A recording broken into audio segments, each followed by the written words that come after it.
Ang pagbagsak ni Gog at ng mga kawal niya. 39 na kabanata. Sinabi sa akin ng Panginoon, Anak ng tao, magsalita ka laban kay Gog.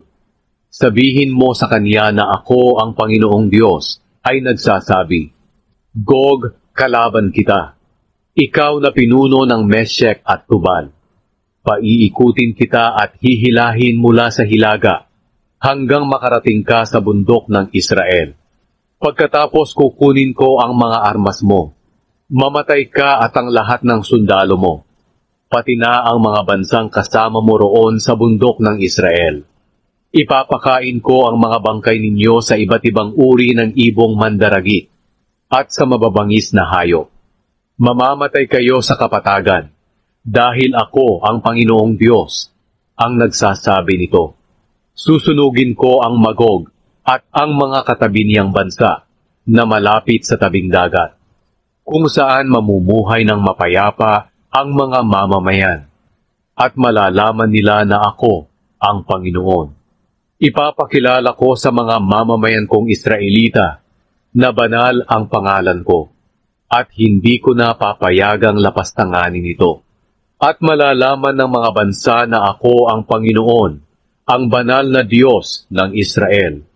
Sinasabi ko na darating ang araw na iyon. Ako ang Panginoong Diyos, ang nagsasabi nito.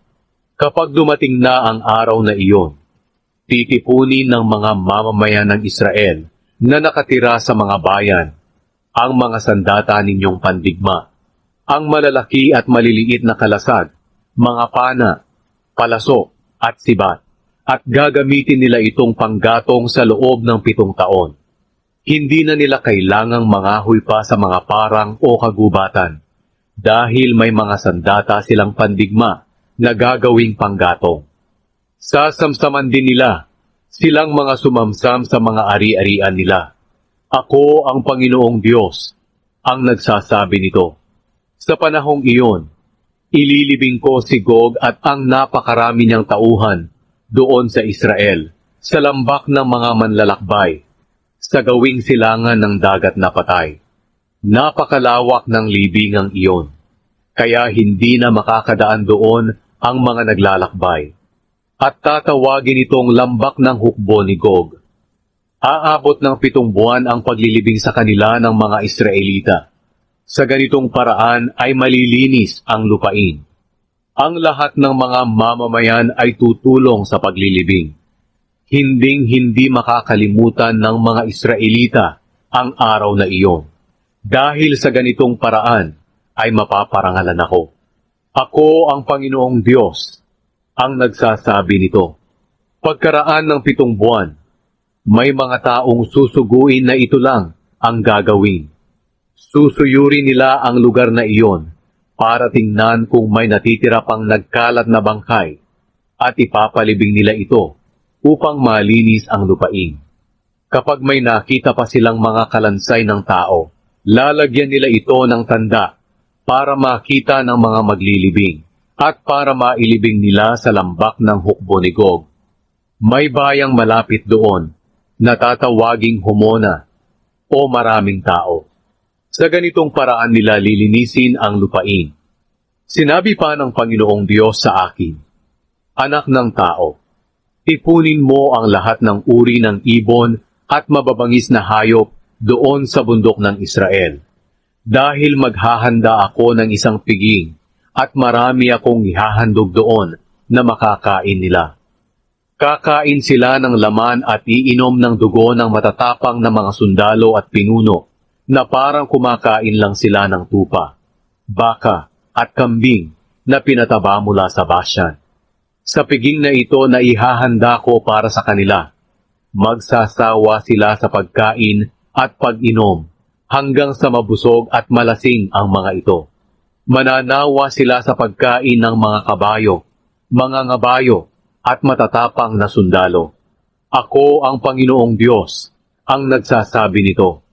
Kapag pinarusahan ko na ang mga bansa, makikita nila kung gaano kalakas ang aking kapangyarihan. At mula sa araw na iyon, malalaman ng mga mamamayan ng Israel na ako ang Panginoon nilang Diyos. At malalaman din ng ibang bansa na ang mga mamamayan ng Israel ay binihag dahil sa mga kasalanan nila, dahil hindi sila sumunod sa akin. Kaya pinabayaan ko silang salakayin at patayin ng mga kaaway. Ginawa ko lang sa kanila ang nararapat, ayon sa ginawa nilang kasamaan at kahalayan. Sinabi pa ng Panginoong Diyos, kahahabagan ko na ang mga mamamayan ng Israel, ang lahi ni Jacob. Muli ko silang pauunlarin para maparangalan ang banal kong pangalan. Makakalimutan na rin nila ang kahihiyang sinapit nila at pagtataksil sa akin, kapag naninirahan na silang payapa at walang ligalig sa lupain nila. Ipapakita ko ang kabanalan ko sa mga bansa, kapag nakuha ko na ang mga Israelita sa mga bansang kaaway nila. At malalaman nila na ako ang Panginoon na kanilang Diyos.